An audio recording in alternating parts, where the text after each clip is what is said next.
Okay, gang, so after I posted that video, I decided to take it out for a test till, and I have been out tilling with it now for about an hour and 15 minutes of cleanup.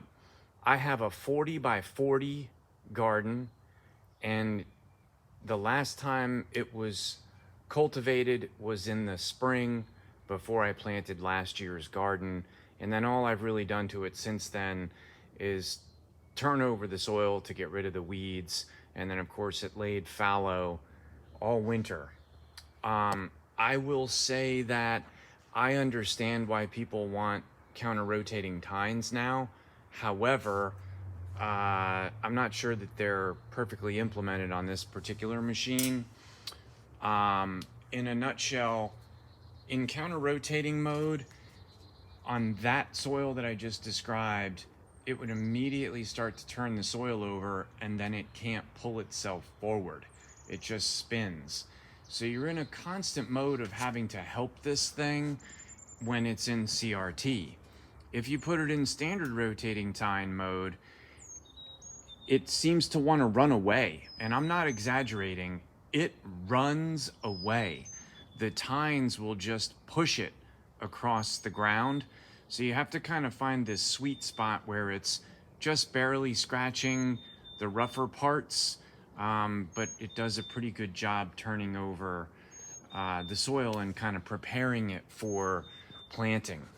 I went over the garden about 6 times, and I went around in like a square, and then I went side to side, and then I went back and forth. So I was constantly going perpendicular to the last path.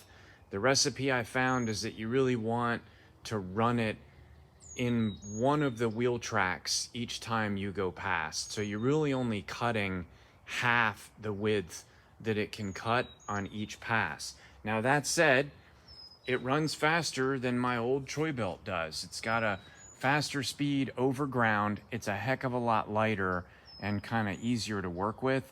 And if it starts to run away, you can just take your hands off the handlebars and it stops dead in its tracks. If the Troy-Bilt started to get away from you, it was gone until you could either shut it off or get that clutch to disengage and get it out of gear.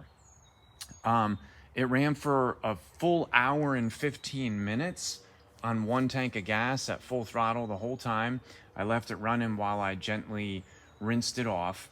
One thing I don't like is that it won't tip forward and lean on its own. You have to hold it up. So when you're gonna try to rinse it out from behind, you have to hold it or have somebody hold it so you can get underneath.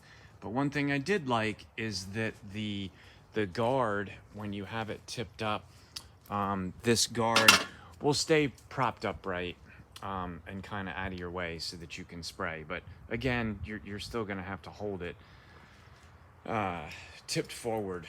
And the Troy-Bilt, you could tip it forward and it would just prop itself up. So the elephant in the room, I do think 99 cc's is plenty. I'm a little surprised by that. On rougher ground, it surged a bit, but it never really bogged and it never stopped. It runs full throttle basically the whole time you're running it, and it just kept churning. So I ultimately ended up putting it in CRT mode and really helping it for one full pass over the garden, and then SRT mode right after that to try to just prepare the soil and level it back out. I ultimately got it to cut about 5 inches deep, and frankly, I don't know how it's ever going to get to the 11 inches that they advertise. They do say it'll cut 11 inches deep. I saw 10 in one place, but 11 on their website. The garden's down to 5 right now. I'll probably wait a week or two and cultivate it again and see if I can't get it a little bit deeper. So my conclusion on this, gang, is if this is the first tiller you've ever bought and it's the first time you're ever cultivating something, you're probably going to fall in love with this. You're probably going to think it's absolutely awesome. It's super aggressive in CRT mode. It does churn the dirt well. You do have to help it. Artisan, if you're watching, or Earthquake, whoever, you need more tread on these tires to help it pull itself along. But if you're coming off of a tiller like I am, that 1972 Troy-Bilt horse, it's gonna leave you wondering what happened to the days of heavy-duty equipment that just did what it was supposed to do, or did what it was advertised to do. So for $1,000, I don't think you're really gonna go wrong. If you have a prepared garden like me and you've been tilling it for years, you know, it's gonna do an adequate job. It is pretty quick, it is fuel efficient, it's definitely quiet. My garden being 40 by 40, I don't think I would want to mess with anything too much bigger than that.